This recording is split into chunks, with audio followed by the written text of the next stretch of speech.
Guys, I understand that they need to take their time with the show, but come on, 2 years for that? I mean, I don't know how I'm gonna do it, but intro. Don't change the channel, don't touch that dial, we got it all on UHM. Take off your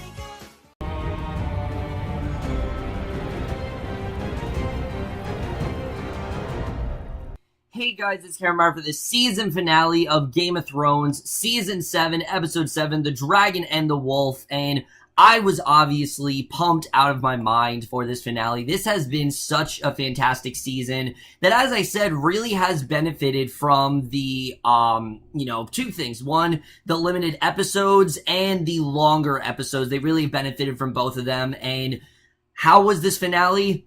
Obviously, this finale was awesome. I mean, this was a fantastic finale. It was a great way to end the season. Yes, it was predictable. Not the ending. The ending I don't think any of us saw coming. But the events that happened, pretty much everything that everyone thought was going to happen is kind of what happened. But it was one of those things where, yeah, I really wanted this to happen. I really wanted to see this sort of thing happen. And I really was not underwhelmed by any means. I really did love this finale. Compared to last year's finale, I don't think it was as grand scale as that one. The ending certainly was, but this still was a fantastic finale, and I really did love what we got here. But let's just get into this episode because there definitely is a lot to talk about. A lot did go down in this finale, but a lot of this finale is set up for the final season. You definitely do see that, and if this is where we're headed for the final season, we're definitely going to be headed in for a whirlwind of a season. I mean, even more so than this one. But let's just jump right into it because there definitely is a lot to talk about. So the first, I'd say, 30 minutes or so of this episode take place primarily just in King's Landing. We see Daenerys' forces that arrive for the meeting. The Unsullied and Dothraki each are showing up on Cersei's doorsteps, with Jaime and Bronn overseeing the castle's defenses, and her ships approach, and Tyrion, Jon Snow, Davos, Varys, and Theon, they're all on board. The Hound is digging around in the bottom of the ship. He's making sure the White is still alive, because obviously they need to use this White to, send a message. And Cersei asks why Daenerys isn't with the men, and Qyburn says he doesn't know, and everyone's heading to the Dragon Pit. And of course, this is something that we've been heavily teased about. We've never actually seen the Dragon Pit, but just seeing it, I mean, it really shows that we're coming full circle here. And Cersei tells the Mound that if anything goes wrong, he is supposed to kill Daenerys first, then Tyrion, and then Jon Snow. Now, you obviously know that's not going to happen. They're not going to kill three huge characters like that, and I knew for a fact these characters were not going to die, but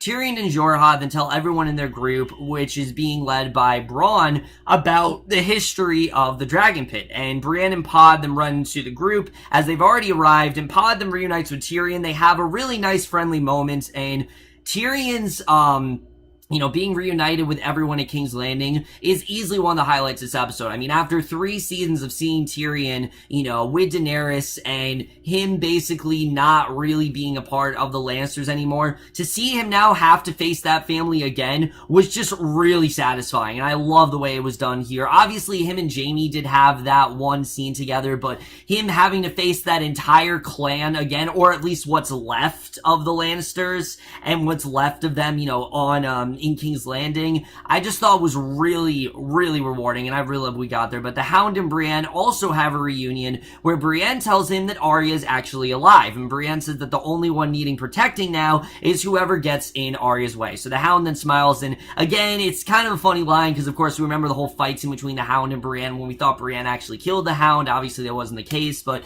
Tyrion and Bronn then have a nice conversation about their past together, and the entire group of outsiders then enter the Dragon Pit, and Bronn motions them toward a set of tents. Tyrion looks around the soldiers guarding it, and everyone looks very skeptical, and Bronn is then inviting Pod to leave with them to get a drink while everyone else talks, and Cersei then enters the pit with Qyburn, Jaime the Mound, and Euron, and the Hound approaches the Mound and addresses him, and he tells the Mound that he knows who's coming for him. He's always known, and of course that being, the Whites. He knows they're coming for him, and he knows, the Mountain knew eventually they were going to find him, and obviously, that's the Hound's brother, so he knew he would eventually catch up to him, and again, it just felt like a really satisfying moment. Like, the Hound has finally catched up to his brother, and not only that, but he's kind of outnumbered at this point. I definitely did like seeing that, but Tyrion tells Cersei that Daenerys will be there soon. Not long after, Daenerys rides on the back with Drogon, while everyone in the pit is watching, and as she dismounts, Drogon flies away, and she takes her seat next to Tyrion. And here's where we get really the big thing going on in the first half of this episode. Because we see Tyrion, he's the first to speak, but he's interrupted by Euron, and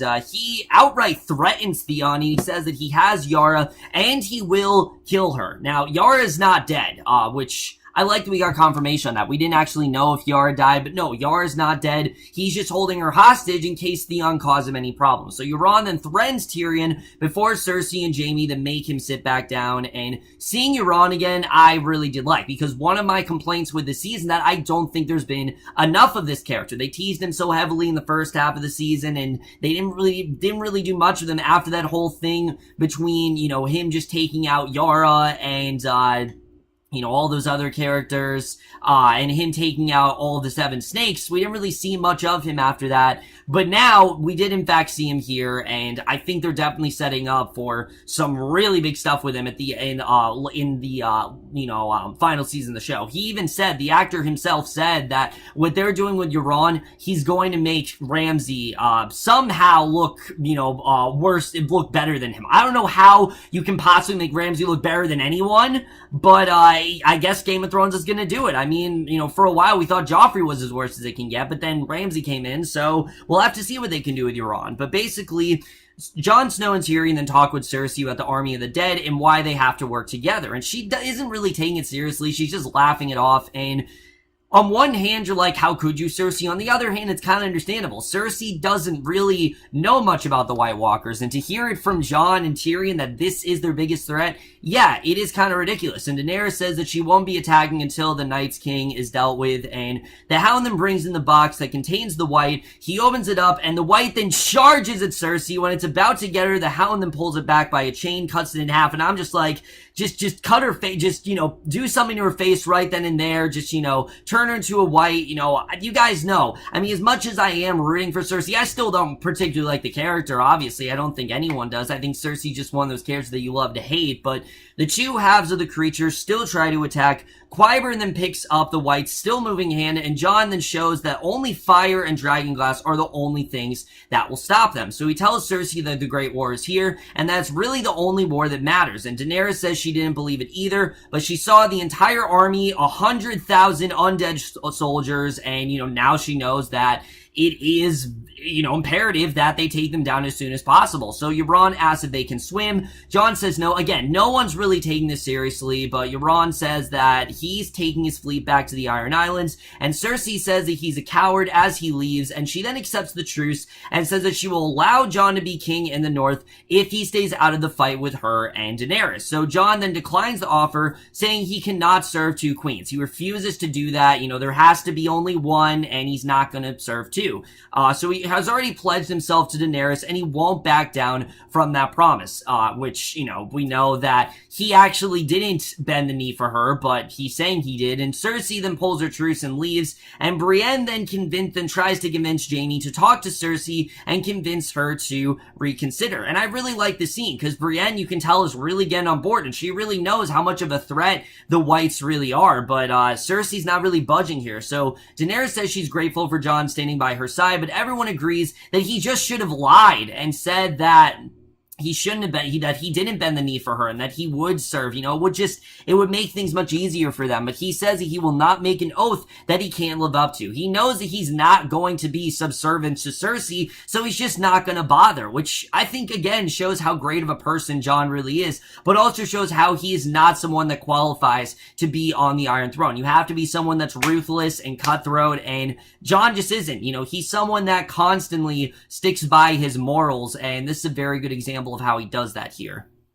So Tyrion then goes to talk to Cersei, and he's escorted by Jaime's company by the mountain, and Jaime says that Cersei's not going to listen to him, and he tells Tyrion goodbye before letting him into Cersei's room, and he tells Cersei that he doesn't want to tear their family down, and that's why he convinced Daenerys to meet with her. And Tyrion tries to bait Cersei into killing him since she hates him so much, but she just can't do it. She won't kill Tyrion. Of course, he then pours himself a drink and another for Cersei, and you can just tell that this is his way of kind of guilting her into helping them. But Cersei asks why Tyrion supports Daenerys, and he says that she will make the world a better place, and Cersei won't. Cersei's just looking for destruction and violence, and Daenerys is not looking for that. And Cersei then touches her stomach at one point, and Tyrion noticed, and he calls out her pregnancy. So yes, we do in fact get confirmation here that Cersei was not making this up. She is in fact pregnant, and I'm happy about that. You know, yes, obviously she has a way of manipulating Jaime, but I did not think she was faking her pregnancy, and we see here that's not the case. She definitely is pregnant. At least we think she is. I don't think Cersei would go as far as to fake her pregnancy.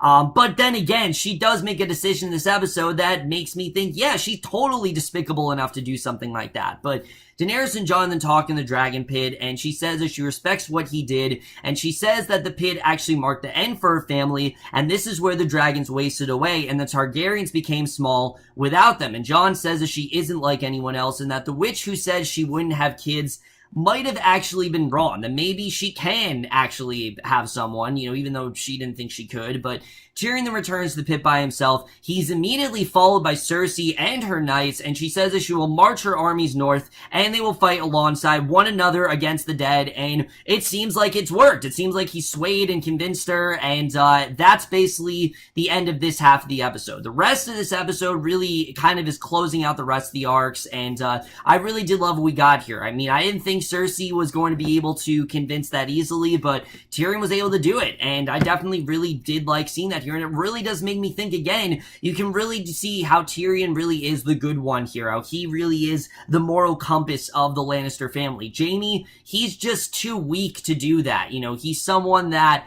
you know, listens to what Cersei says to him, and Tyrion, you know, it's much easier for him to sway her, and we definitely do see that here. So we then get this fantastic scene between Littlefinger and Sansa where they're talking about Jon and why he isn't back yet, and they have learned that he actually bent the knee to Daenerys, and Littlefinger suggests that maybe Jon wants to marry her and form an alliance between the North and the South, and he suggests that Sansa just remove Jon as king in the North. And again, you can tell how Littlefinger is trying to manipulate Sansa into basically giving him that title, and she says that Arya's not going to go along with it, and then tells Littlefinger about Arya's time with the Faceless Men, and Sansa then reveals that Arya came to Winterfell to murder her so that she could in fact become Lady of Winterfell. And at this point, I'm like, Sansa's not buying it. I mean, there's no way that Sansa's buying this here. There was, of course, that theory that Sansa and Arya were kind of faking it, and they were just kind of acting their hatred towards each other, and this very much did seem like that. This is less of Sansa,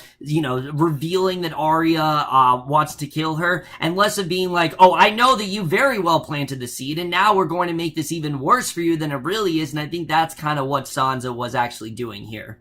So at Dragonstone, Daenerys and her crew then talk about the strategy going forward, and Jon says that the Northerners need to see them as allies and that they should actually sail to White Harbor together, and she agrees. So as Jon leaves, Theon wants to talk to him. He says that Jon risked everything to tell the enemy the truth, and Jon says that everyone needs to be honest in order to fight together, and Theon says that Jon has actually always been the one making the right steps, and that he always has tried to be a good person as well. Even if it was impossible, Jon always made that extra step to try to be a good person, and Jon says that Ned is still a part of Theon, even if he doesn't realize it. And he forgives Theon for what he's done to his family, because, you know, Theon, we have to remember, Theon wasn't the greatest person. I mean, he did a lot of bad things, but after what Theon went through in general, which, you know, no one should ever have to go through. I've said it, you know, many times, but no man should have to go through that. I mean, he lost, you know, his manhood, basically.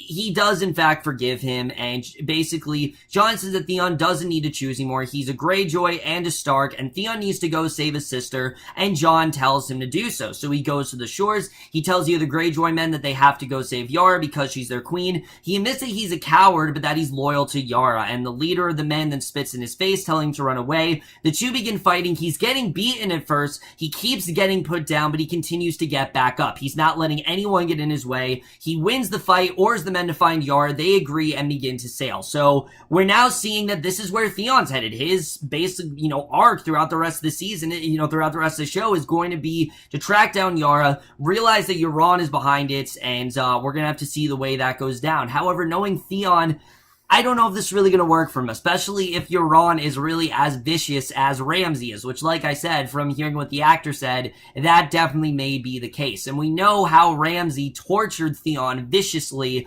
Who knows what Euron can really do? I mean, we've only seen Euron for like 2 episodes, but seeing what he was able to do with his sister, who knows what he's able to do here. So we'll have to see where this really does go, but something tells me this is not going to work as well for Theon as he thinks. But we then see Sansa. She tells a soldier to bring her sister to the Great Hall, and Arya arrives to see all the lords of the North gather before Sansa and Bran. The doors are shut behind her, and she lists off a list of things that Arya is guilty of, but then addresses them to Littlefinger, and it turns out this is actually his trial, and this scene was so badass. It was such a long time coming. But yes, guys, what we thought was happening was actually going on here. She says that he murdered Lysa Arryn, and he says that he did it to protect her. Sansa also says he conspired to murder Jon Arryn, and Littlefinger tries to talk his way out of it. But Sansa says that he was the one who started the war between the Lannisters and the Starks, leading to Ned's death. This was all things that Littlefinger did, and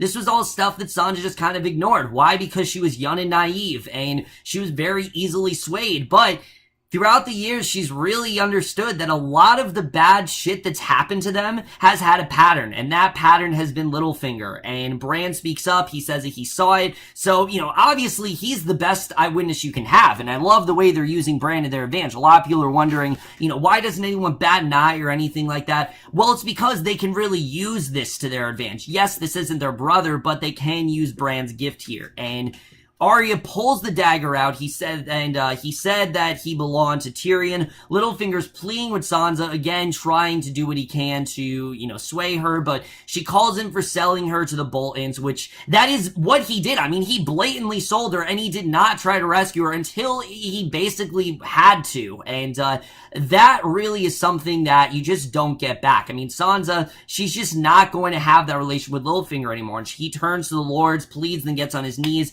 begs Sansa for his life. He cries and says he loves her, but she says that he betrayed her, and Arya just slits his throat with a dagger, and Littlefinger's dead. And I was so happy about this. I've wanted Littlefinger dead for a while now, ever since we had that whole thing go on with him in season 4, where basically, she had to deal with I believe it was like Littlefinger's sister or something like that. I can't really remember, but remember it was in season 4 when Sansa went through that, and then season 5 when he basically sold her to Ramsay and made her life a living hell. I mean, he was really the orchestrator of all of this, and Sansa's really realizing that he was getting in their way. And again, this just shows how great of a leader Sansa really is, and how great she is at maybe taking over, Winterfell. I could really see her being the leader, and scenes like this very well do show that. It is clear that Arya and Sansa, they're really ruling this place with an iron fist. They're going to make sure that they get things done, and I can't wait to see the way that this plays out. This death was a long time coming, but it was basically as rewarding, I think, as it could possibly be here. Back in King's Landing, Jaime is talking strategy with his men, and Cersei asks him why he's planning to go north of all places. So she says that she was lying and that they aren't helping Jon and Daenerys against the Night King. She says that their armies won't help stop them, and their child will rule Westeros, and she says Jaime pleads to help fight. Cersei says that the dragons are vulnerable and that when the Night King depletes Daenerys' army, they will be able to win. So again, she's just thinking that this is all going to go in their favor, which I don't think it's going to. I think Cersei's a bit in over her head here, and she says that Euron went to fetch the Golden Company for her. He is in fact coming back, and Jaime then walks away from Cersei once and for all. And basically, we see that, she was ready to kill him at this point. And knowing Cersei would just not just kill her own brother, but would kill the father of her own child again, just shows how desperate and despicable she really is. I mean, she will not let anyone get in her way. And she says, I will not let anyone leave. And he did. He said that he doesn't believe her. He rides out, snow's falling over King's Landing, and you see that winter is basically coming everywhere. Yes, throughout the season, there have been winter in, many areas, but it seems like all of Westeros, winter is about to fall. And, I think that's something that we're definitely going to see next season, and I can't wait to see the way this does play out. I don't think Jaime's getting away that easily. I think there's gonna be more going on with him, but I don't think that he's gonna, end up getting killed by Cersei. I think it's actually gonna be the other way around. There's always that theory that Jaime's gonna take out Cersei, and I think this scene very well does show that. So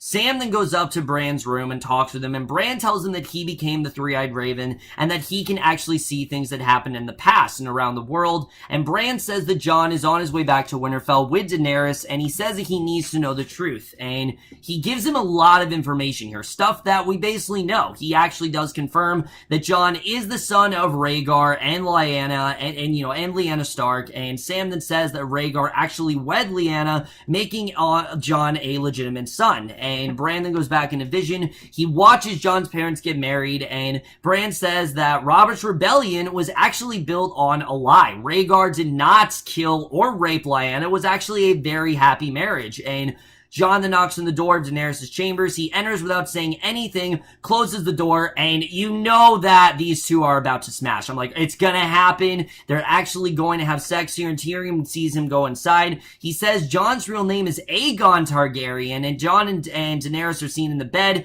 They're having sex, and I can understand if someone thinks this is rushed, but again, you have to understand these two really fell in love, quickly because of the fact that they really understood each other and they realized, why they really love each other. Jon loves Daenerys' determination, and Daenerys really does love how Jon kind of is pushing her back a bit. He's, keeping her from making really bad decisions, and they really do need each other in that way, and they are having sex, and yes, it is for good reason. Jon's gonna help her, maybe get a child or whatever, and, maybe let her, have an heir to the Iron Throne, but at the same time, he did just have sex with a relative of his. Now, I don't know if it's like a cousin or an aunt or whatever. I know a lot of people said Daenerys is his aunt, but we'll have to see the way that really does play out. But Bran says that Jon has never been a bastard. He's the heir to the Iron Throne. He says that they need to tell him when he arrives, and basically, yeah, right as Jon and Daenerys are getting busy, now we know that Jon is actually a Targaryen. His name's not even Jon Snow. His name's actually Aegon Targaryen, and this just makes so much sense now. I mean, Jon's always thought that he was, he knew nothing and that he was a bastard, but now it really does make a lot of sense, and we'll have to see the way that really does play out here. I think, again, this was something that was inevitable, but I'm really glad that we did get that reveal here. We did see, obviously, they allude to it many times, but I'm glad that they did confirm it here. So, in Winterfell, Sansa and Arya then talk about Littlefinger and that they're grateful for each other, and they both say that they do in fact miss their father. Even though Littlefinger meant something to Sansa, at least they have each other, but they don't have their father. It's still, not the same. I don't think it's ever gonna be the same for them, but Bran is then sitting by the tree, warging to a raven at Eastwatch by the sea, and Tormund and Beric then walk along the wall, and this ending was incredible. They look out over the northern side of the wall, they see the army of the dead approaching, and the Night King appears on the back of the stair, and you're like, oh shit, something's gonna happen here. Like, the second I saw them, like, shit is definitely gonna go down. He puts an enormous hole in the wall, using blue fire from his mouth. He runs down from the perch with all of his, Tormund is then running down from the perch with all of his soldiers because he knows something bad is going to happen, and Eastwatch just begins to crumble. The whole thing starts to fall apart. Tormund then watches as the wall completely comes down, and with that, the dead begin marching into Westeros, now having full access to it, roaming wherever they want to, and that is the way this episode ends. Really incredible stuff overall, but let's just get into this episode and where it's going to take us into the rest of the show. So, holy shit, guys. I mean, is there a lot to talk about here? look, when all is said and done, yes, most of the stuff that did happen in this finale, we did in fact predict. But just like the Westworld finale, it doesn't really matter. What matters is that it actually did happen. And the fact that we got what we did here, I think this is going to be an incredible final season. First of all, that ending, I mean, we can definitely say that out of everything that happened, I don't think any of us saw that ending coming. I certainly did not see that happening. Did I think it was eventually going to happen? Yes. I did not think we were going to get that in this finale, and holy crap, we're actually going to get stuff there. But here's the thing that's so symbolic about that scene is that, you know, the wall, it's always been this thing that's divided the army of the dead and, you know, everyone else in Westeros. Now that the wall is gone, the army of the dead can just go wherever they want. So we might start seeing the Night's King. He could go to, you know, Winterfell. He could go to King's Landing. He could go, you know, to a bevy of places. And this is definitely going to be a very dire situation for everyone. And if this doesn't get Cersei to wake the fuck up, I'm not sure what will. I mean, someone's got to get through her head. And if it's, I think this has to get her to wake up. I don't know who else can do it, but, the Night's King has to, and especially the way that this played out. You knew Viserion was going to play some big role here. I did not think that Viserion would help them completely destroy the wall. I mean, that was incredible to see. And obviously, Tormund and Beric were okay. I didn't think they were going to die because we barely saw them throughout this episode.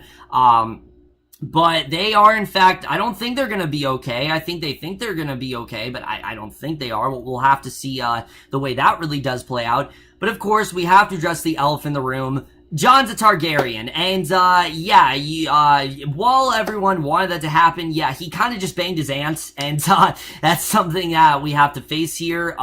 Again, we understand the purpose of it, that Jon was trying to, you know, give her a child. Hopefully, you know, we'll see if both of these queens do end up pregnant, but we now know, obviously, you know, Bran knows and Sam knows, and they're gonna go find Jon, and it's gonna be far too late when he finds out here. So we'll have to see the way this really does play out. I think this, again, is gonna be very interesting. And again, Bran is really becoming a big part of this. I mean, yes, a lot of the season we see Bran just recalling memories and things like that, but we have to remember that he does, in fact, have this gift. So accessing the past is a lot easier, and if anyone wants to recall a memory, you know, such as what happened with Littlefinger, you can just use Bran. And seeing Littlefinger die finally was so satisfying. I love the way that's done. I hope Cersei's death is just as satisfying, because let's face it, we know Cersei's gonna die. Jaime's at the point where even he doesn't want anything to do with her. You know, Tyrion was able to sway her. Cersei is quickly losing allies, and I think we're getting to the point where all she's gonna have is like the Mountain and Euron, and that's really gonna be it. Everyone else is just going to kind of turn against her. But as we saw with Tyrion, he can't, you know, just completely turn against his family. Sure, he can't really call himself a Lannister ever again, but I mean, they're still his family, and they do in fact mean something to him, and he's not just going to straight up, you know, turn against his sister like that. He does care about her, and again, I just think it shows how good of a person Tyrion is, and that's something we really did in fact see here. But there's other stuff to talk about as well, because of course we also have Sansa and Arya. They are in fact ruling, you know, Winterfell, which is fantastic. Who knows how long this is really going to last here, but I really like this. I like that these two are now working together. I like that Sansa really has taken over this leadership role, and I think that we can officially confirm that Sansa is great at what she's doing, and that she really should be the official leader. I think she should just stay here, and I think that's really how this is going to go. We'll have to see. And then Theon. We did not see a lot of Theon this season, that is for sure, but seeing him at the end here, not only Jon making amends, which was just such a great moment. You know, they've always had this undying hatred for each other, and seeing Jon kind of understand what he's been through, and being like, look, what happened, it's in the past, so let bygones be bygones, and letting him, you know, free to save his sister, again, was just such a great moment. I love the way that was done. I don't know if this is really going to work out for Theon, simply because, I mean, we saw how vicious Euron really is, so I don't know if Theon's really going to be able to take him down. I think he thinks that he can, but I don't know if that's actually going to be possible. We'll have to see the way that really does go here. Overall, guys, this was a fantastic finale. I really did love what we got here overall. Again, yes, it was predictable, but what we got here was such a fantastic start to what is sure to be, I think, just such an epic, incredible final season. I absolutely loved this finale, and I am going to give the season finale Game of Thrones, Season 7, Episode 7, The Dragon and the Wolf, an A. Now, guys, let's talk about the season as a whole, because I will be the first one to say it. Was this season perfect? No. Was it as good as last season? No. Was it still an amazing season? Fuck yes. I mean, there was so much amazing stuff that went down in the season, you know, from the whole dragon battle scene, of course, to what we got last week, to the amazing stuff we just got in this finale. There definitely were a lot of stuff that we really did love. But yes, there were some flaws with this finale, some pacing issues, you know, with this season in general, you know, some pacing issues here and there. A lot of people have talked about how, Daenerys couldn't have possibly just gone from, from Dragonstone all the way to Winterfell. It's just not possible. There's no way she could have gone there so quickly. I don't think it really matters. I really don't. It's a TV show. You know, we're defining logic about a show that involves zombies and dragons. I mean, it's not really something that, you can put the most logic into. I just don't really think it matters. And if you guys are bothered by that, I totally understand that. I just think out of everything, if that's the thing you're most bothered by, I think the show pretty much is doing its job. There were some characters I did think were a little bit underused, you know, like Theon and Brienne did not really have a ton going on this season. Sure, they were in the season, but they didn't really have a ton happening. Honestly, they really didn't.